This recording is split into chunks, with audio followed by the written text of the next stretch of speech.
Hello and welcome to another C++ tutorial. Now in the last videos we have learned about the basics of functions and we have also learned about function parameters. Now in this video we're going to go over function overloading. Function overloading helps you to create more than one function with the same name and call them accordingly whatever you want. As an example, suppose I want to create a function. To make square of integer variables.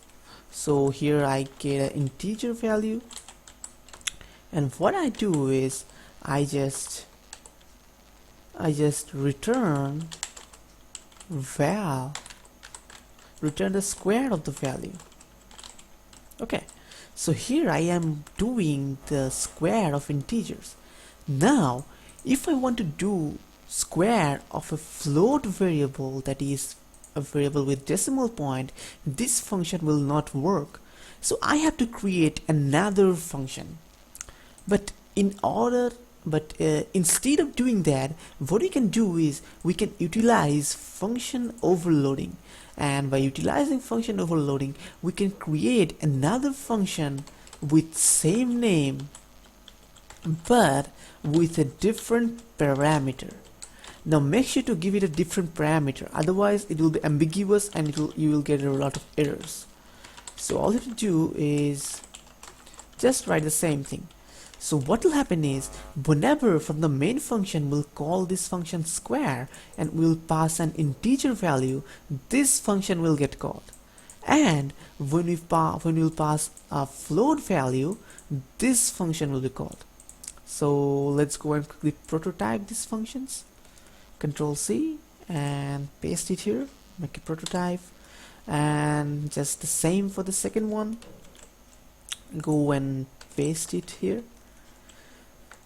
So now I'm going to call this function from here.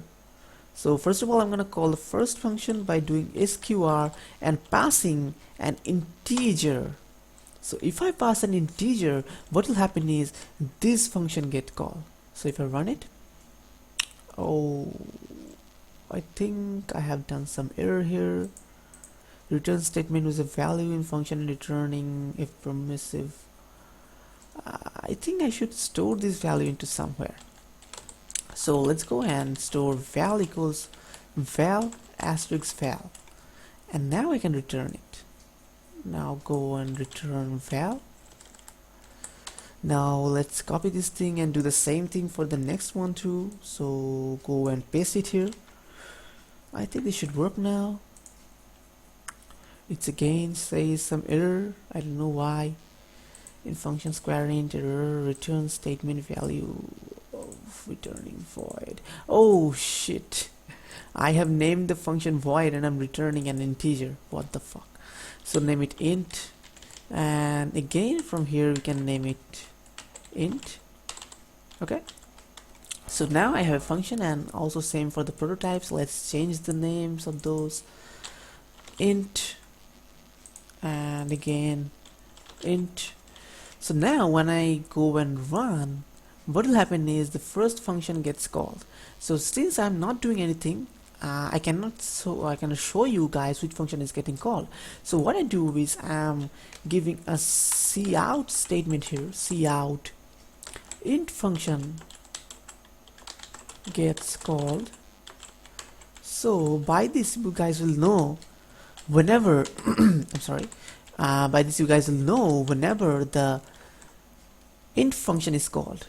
And let's make another cout statement for the float function. So let's go and paste it right in there, and let's name it float function gets called. So now when I run it, as you can see, it says int function gets called because I have passed 5 and this function gets called. Now if I pass 5.5 and write an f, now if I write f, it just states that I am passing a float. So it's always a good idea to pass float, otherwise you will get some errors.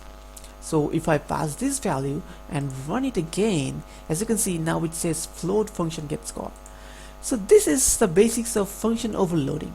So according to the inputs I am giving, different functions are getting called, which have same name and same return type. Now I want you to give you guys a small pointer. Now never try to overload functions by their return type. Okay, you have to always give the same return type, otherwise things will get ambiguous and it will give you a bunch of errors. So always remember to give same return type and different parameters, and this is how function overloading works. So I hope you guys enjoyed this video, you learned something, and if you have any questions, just write those in comments. Please make sure to subscribe and like and share. Thanks for watching.